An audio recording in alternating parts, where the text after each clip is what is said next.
Welcome to AniBreak, your choice for news on anime, manga, and video games. My name's Jason, and I'll be breaking down the week's hottest topics for you. When you ask someone what their favorite fighting video game is, the usual responses are, Street Fighter, Tekken, maybe even Marvel vs. Capcom. But for me, it could be none other than the Guilty Gear franchise. For the past 14 years, Daisuke Ishiwatari and Arc System Works have been pleasing gamers with anime-inspired graphics, a heavy metal soundtrack, and insane action. This year, they're releasing the latest installment of the series with Guilty Gear XX Accent Core Plus R. Feel free to insert your own joke about how long fighting game titles can get.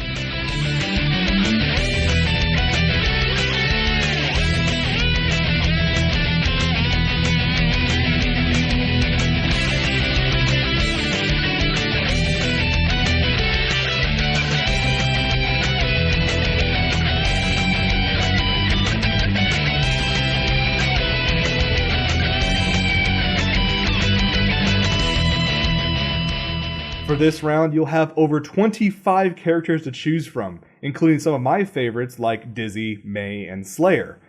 The game is planned for release this summer for the PS3 and Xbox 360.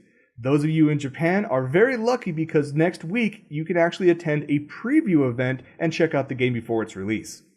Toonami relaunched on Adult Swim last Saturday night, and it seems a decent number of you actually tuned in. According to the website TV by the Numbers, Toonami was ranked as TV's #1 network for young adults 18 to 24. Both Dead Man Wonderland and Casher and Sins took the #1 spot for both the young adult 18 to 24, as well as the male 18 to 34 demographics. While this is a good start, it is only a start. I mean, these numbers are only slightly higher than Adult Swim's normal weekly ratings by like 2 to, I think, a maximum of 14%. Now, Jason DeMarco responded to this report on Twitter, stating that it did okay, not bad, but not measurably better than the week before. We need to do better, and hopefully we will. Nobody will disagree that having Toonami back is awesome, but everyone still needs to support this programming block in order for it to survive and hopefully acquire new shows down the line. Cartoon Network will be showing Toonami every single Saturday from midnight to 6 a.m. On to some sad news now, as a couple manga are ending way before their time. First off is Baka and Test Summon the Beasts. This spin-off manga was based off the original Baka and Test light novels. Online manga magazine Famitsu Comic Clear announced the 30th and next chapter were going to be its last. 30 chapters is still a decent run though. For those of you who may remember, a couple of these chapters actually received the anime treatment in the form of bonus short stories that were on the DVD and Blu-ray release of Season 2. Funimation recently released Season 1 in the States, so here's hoping they'll keep these bonuses in for Baka and Test Season 2. Back on my old show, you probably saw me fanboy out over the news of not just one, but 2 brand new K-On! Manga to continue the story from high school to college. It is no secret that I am a K-On! Fanboy. Hell, when I went to Japan earlier this year, I literally spent over $150 on all the K-On! Manga I could find.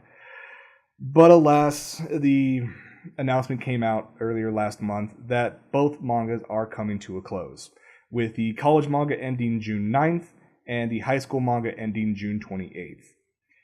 I mean, the franchise had a good run. We're talking 3 manga series. You had 2 award-winning anime seasons, and a full-length feature film. Though I would not be surprised if this isn't the end of Hokago Tea Time. Fingers crossed. When many companies celebrate their 20th anniversary, it usually consists of a memo sent to all employees, maybe a company-wide party, but is always kept internal, save for maybe a public press release. ASCII Media Works, on the other hand, is celebrating their 20th anniversary with a set of 20 super deformed figures from their various anime franchises that you can own. Some of the 2.5-inch tall figures include Ritsuko Inoue from Those Who Hunt Elves, Henrietta from Gunslinger Girl, Holo from Spice and Wolf, and even Taiga from Toradora. As a bonus, each set will include a handbook detailing the company's 20-year anime history. Now, I'd be lying if I said I wasn't tempted. I mean, I put ASCII Media Works in my top 10 anime studios. Sadly though, the price is a bit steep at 12,000 yen, or about $150 US. If you are interested in purchasing this, pre-orders will be available this year from September 1st through October 31st and will ship next March. The original Starship Troopers was just filled with cheesy action goodness. It's one of those films you can kick back with some friends, maybe have a few drinks, and just laugh at the sheer absurdity of it all. There were a couple direct-to-video sequels, but we don't talk about those. However, there was an anime adaptation by Studio Sunrise back in the late 80s that you should check out. Last year, Sony Pictures announced they were producing a CG Starship Troopers movie. In this film, a distant Federation outpost, Fort Casey, comes under attack by bugs. Carl Jenkins, now Ministry of Paranormal Warfare, takes a starship on a clandestine mission before its rendezvous with the fleet to rescue Fort Casey and goes missing in the nebula. Now, the battle-hardened troopers are charged with a rescue mission that may lead to a much more sinister consequence than they ever could have imagined. You got that?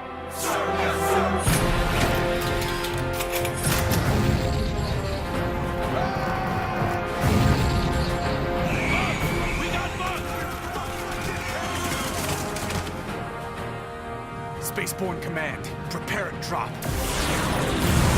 Do me a favor. Don't get killed. I gotta say, the CG movies that come out of Japan impress me time and time again, and this one is no exception, which is really not surprising considering the amazing crew behind it.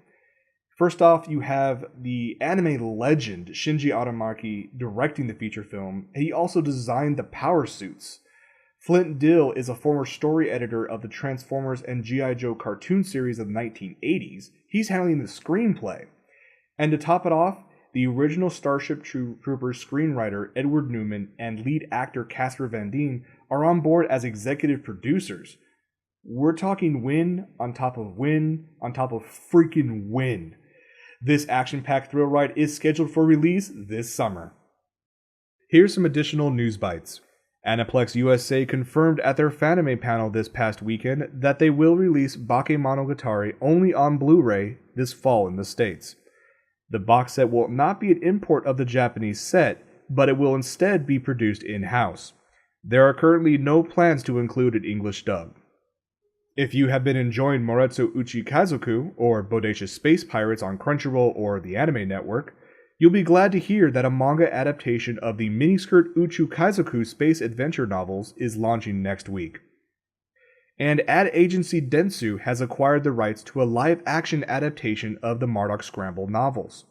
The series about a murdered prostitute brought back to life as a cyborg will be produced and directed by Michael Davis, who helmed the action flick Shoot 'em Up.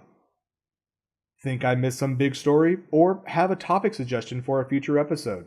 Head on over to otakulife.net and click on the AniBreak feedback button. There you can find links to my Facebook, Twitter, and Google Plus pages. Next week is going to be huge, starting off with the biggest video game party of the year, E3. Also, next Friday is the premiere episode of my brand new live show from my mother's basement.